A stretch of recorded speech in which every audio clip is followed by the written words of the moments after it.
One fateful day, I stumbled upon a folder tucked away in my husband's room, housing completed divorce papers alongside a marriage license. The revelation hit me like a ton of bricks, crystallizing two harsh truths. My husband desired to end our union, and worse yet, he harbored intentions of marrying another woman. Suspicions of his infidelity had lingered, but never had I imagined he'd taken such decisive steps. Coincidentally, amidst this turmoil, my husband's impending business trip emerged as my sole opportunity. My name is Karen, 32 years old, and my family comprises my husband William, whom I wed 6 years ago, and our daughter Sarah, soon to turn 4. Following Sarah's birth, I transitioned to telecommuting, cherishing the semblance of peace in our household.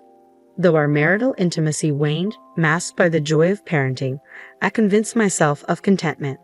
Yet signs of my husband's preoccupation surfaced through prolonged work hours and frequent golf outings. The bond we once shared seemed to fray, unnoticed amidst the daily routines.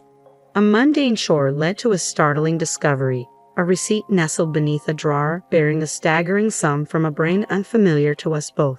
Questions swirled in my mind, tinged with a hopeful assumption of an upcoming birthday surprise. Opting to overlook the receipt's implications, I feigned ignorance, tucking it back in its hiding spot. On my birthday, however, my anticipation was met with disappointment as William failed to return home, his absence punctuated by the absence of a simple gift or celebratory gesture. His late arrival, tainted with the scent of unfamiliar perfume, shattered any lingering hopes. A subtle inquiry about the significance of the day was met with dismissive fatigue, further fueling my suspicions. As I tentatively mentioned my birthday, his response was perfunctory at best, a hollow acknowledgement devoid of the warmth I once knew. My husband's indifferent birthday wish caught me off guard, his lack of enthusiasm palpable. "Is that all?" I inquired, met with a disdainful expression. "You're over 30, aren't you? We're not at an age to celebrate each birthday," he retorted before excusing himself to retire for the night. With his departure, the truth sank in. He had no intention of celebrating, let alone presenting a gift. It became evident that my husband's indifference masked a deeper disengagement, confirming my suspicions of an affair. The receipt, once an enigma, now served as damning evidence of his infidelity. Each absence under the guise of work now revealed itself as rendezvous with another woman. The weight of betrayal mixed with the weight of household responsibilities brought tears to my eyes. Unable to forgive his deceit, I resolved to uncover the truth about his paramours. Under the cloak of night, I seized the opportunity to investigate his smartphone, revealing not one, but 2 mistresses. The discovery left me reeling. How could he betray our vows with not one, but 2 women? Disappointment morphed into anger as I delved deeper into their digital exchanges. The first mistress, Mary, seemed to be a colleague in her early 20s, with my husband assuming a mentorship role at their workplace. I presumed their bond strengthened through prolonged interactions at work, a notion that repulsed me, his inability to draw a line between professional and personal realms. Then came the revelation of the second mistress, Jessica, a woman in her early 40s, older than both my husband and myself. Their initial encounter on a dating app belied a tumultuous past, 2 failed marriages and 4 children from previous relationships. Learning of Jessica's history elicited a chilling response from my husband, his demeanor growing distant even in their digital exchanges. Despite Jessica's fervent declarations of love, urging him to leave me for her, my husband seemed inclined to sever ties. His heart, it appeared, belonged not to Jessica, but to Mary, a co-worker. Conversations with Mary hinted at plans of a future together, leaving Jessica and me as mere obstacles in his pursuit. Reflecting on this now, I can discuss it with a sense of detachment, but the initial shock of discovering his infidelity was overwhelming. The thought of him neglecting our family for the sake of an affair, despite the presence of our daughter Lena, fueled a rage stronger than any sorrow as I contemplated Sarah's future. I resolved to initiate divorce proceedings against him. Initially, I entertained the idea of seeking substantial alimony and child support. However, the notion of simply extracting money and bidding him farewell left a bitter taste in my mouth. His desire to cast us aside and pursue his own happiness after paying us off was intolerable. Contemplating how best to exact retribution, I stumbled upon some papers in his drawer while cleaning his room. To my astonishment, they were filled out divorce and marriage documents. My hands trembled with rage as the reality sank in. He had meticulously prepared for our separation to mirror his affair with his mistress. Fueled by anger, I vowed not to forgive him. determined to exact revenge by any means necessary. With meticulous planning, I set my revenge in motion. Days later, as my husband returned from work, I observed his demeanor closely, sensing an air of anticipation. Casually, he mentioned a forthcoming business trip to Chicago. Seizing the opportunity, I volunteered to prepare his belongings. Though uncertain if his trip was genuine, I saw it as a golden opportunity. Swiftly, I planted a discreet GPS tracker in his travel bag. While his supposed destination was Chicago, the tracker revealed his true destination, Los Angeles, likely to rendezvous with his real love interest, Mary. I reached out to Jessica, my husband's second paramour, arranging a clandestine meeting without his knowledge. Initially wary, she grew intrigued as I revealed my intention to divorce. Eagerly, she agreed to meet. Hours later, face to face with Jessica, I wasted no time. "Nice to meet you. I'm Karen, William's wife," I began, getting straight to the point. "We're getting a divorce." Her disbelief palpable, Jessica questioned my sincerity. Undeterred, I presented the divorce papers he had prepared, now in my possession. Handing her the already filled marriage certificate, her shock was evident. This is," she stammered, clearly taken aback by the revelation. Realizing my husband's intentions, I felt it prudent to inform her in advance. Her response was unexpected. Instead of resentment, she seemed almost relieved. Without hesitation, she accepted the marriage certificate, signaling her readiness to move forward. To my surprise, Jessica even offered voluntary alimony, swiftly drafting an agreement on the spot. Accepting without hesitation, we parted ways, each with our newfound resolution. Without delay, I proceeded to City Hall, submitting the divorce papers seamlessly. With everything in motion, all that remained was to finalize my departure and await my husband's return. That day marked a significant step towards closure. At my parents' house with my daughter by my side, I found myself confronted by my mother's concerned gaze. Despite having briefed them on the situation, her worried inquiry cut through the air. "Karen, are you truly all right?" she asked, her tone laced with maternal concern. "I'm fine, Mom. The divorce papers have been processed and I'll discuss it all with Sarah soon. Right now, I just need some peace," I reassured her, craving a moment of respite. "But what about William?" she pressed, her concern evident. "I'll talk to him when he gets back from his trip tomorrow.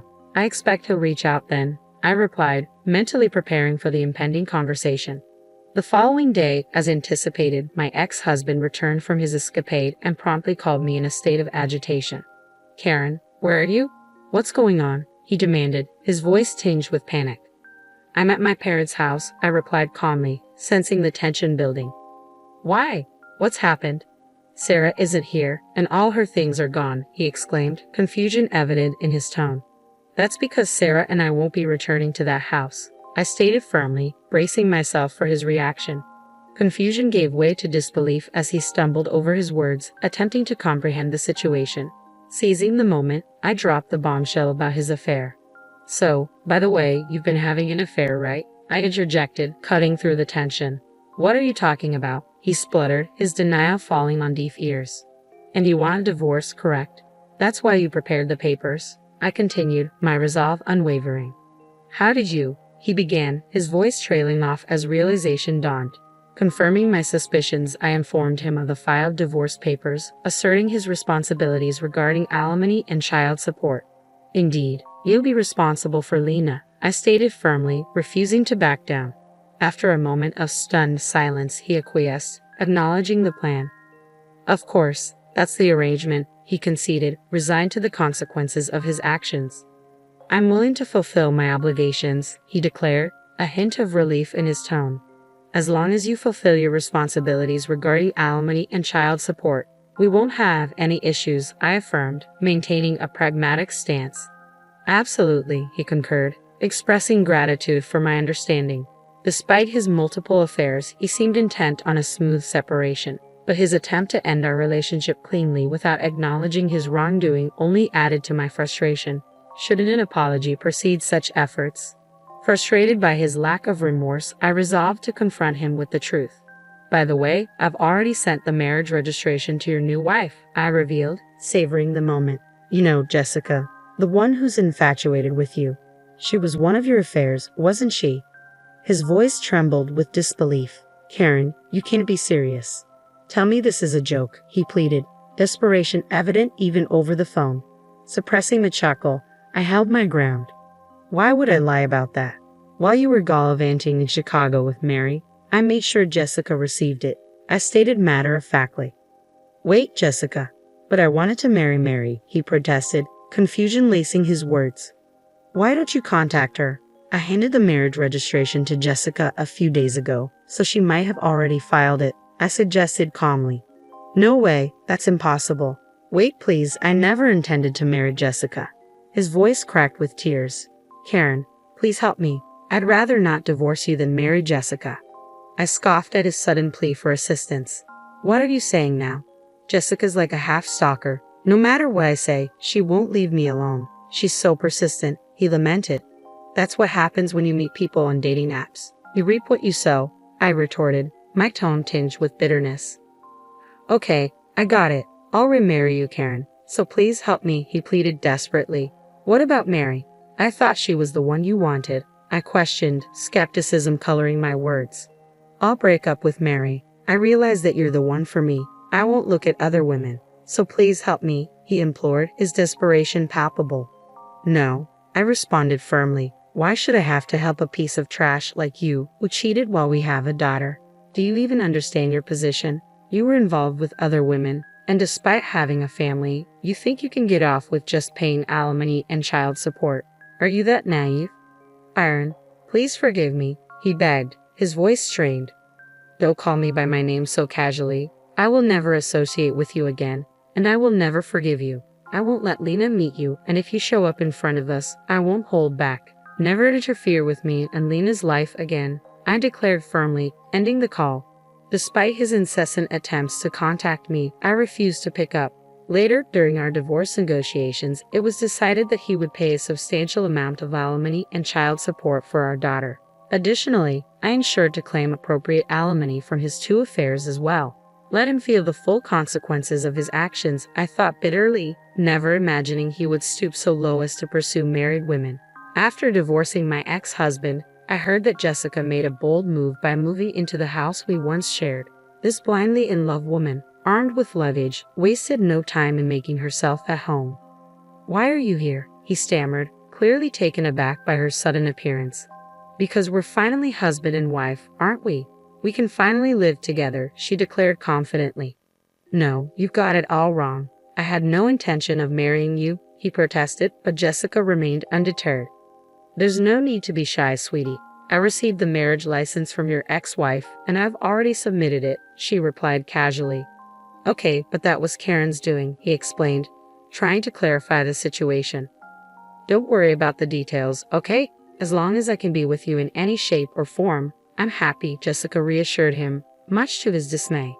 His ordeal didn't end there. Not long after Jessica moved in, Mary, the other woman he was having an affair with, barged into the house. What followed was a tense confrontation between Jessica and Mary, who instantly realized the situation. Who are you? Why are you in his house? Jessica demanded, her voice laced with anger.